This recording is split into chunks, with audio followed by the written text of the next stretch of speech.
दिल्ली में अगले साल विधानसभा चुनाव होने हैं। इसी बीच बीजेपी की गतिविधियों में अमेठी की पूर्व सांसद स्मृति ईरानी बढ़ चढ़कर हिस्सा ले रही हैं।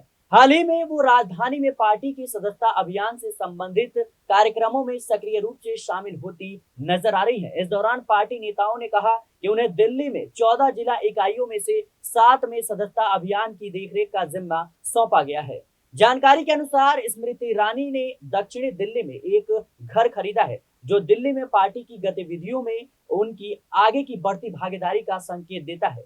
बीजेपी के एक नेता ने पीटीआई से बात करते हुए कहा कि यह घटनाक्रम ऐसे समय में देखने को मिल रहा है जब पार्टी नेताओं का एक वर्ग ऐसे चेहरों को आगे लाने पर जोर दे रहा है जो दिल्ली विधानसभा चुनाव में मुख्यमंत्री अरविंद केजरीवाल के नेतृत्व वाली अहम यानी आम आदमी पार्टी को कड़ी टक्कर दे सके। बीजेपी ने 2020 के विधानसभा चुनाव में किसी नेता को मुख्यमंत्री पद का उम्मीदवार घोषित किए बिना चुनाव लड़ा था। उन्होंने आगे कहा कि पार्टी 70 में से 8 सीट जीतने में सफल रही, जबकि आपने बाकी सीटों पर जीत दर्ज की। बीजेपी की दिल्ली इकाई के एक अन्य नेता ने कहा कि अगर आने वाले हफ्तों में मुख्यमंत्री पद के उम्मीदवार के साथ चुनाव लड़ने का विचार जोर पकड़ता है तो स्वाभाविक रूप से जिम्मेदारी के लिए उपयुक्त नेता को लेकर सवाल खड़ा होगा। उन्होंने आगे कहा कि ऐसी हालात में स्मृति ईरानी के साथ साथ सांसद मनोज तिवारी और बांसुरी स्वराज, भाजपा की दिल्ली इकाई के अध्यक्ष वीरेंद्र सचदेवा और पश्चिमी दिल्ली के पूर्व सांसद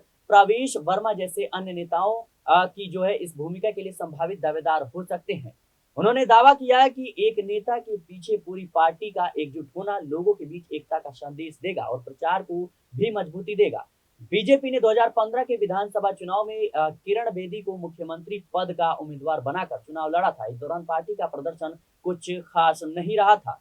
वहीं कुछ नेताओं का मानना है कि चुनाव के दौरान सिर्फ एक ही चेहरे को आगे करना सही नहीं है। पार्टी में अभी भी इसको लेकर मंथन चल रहा है। जल्द ही हाईकमान इस पर फैसला ले सकता है। फिलहाल के लिए इस रिपोर्ट में इतना ही। देश और दुनिया की तमाम खबरों के लिए बने रहना नेक्स्ट टाइम पॉलिटिकल बाइट।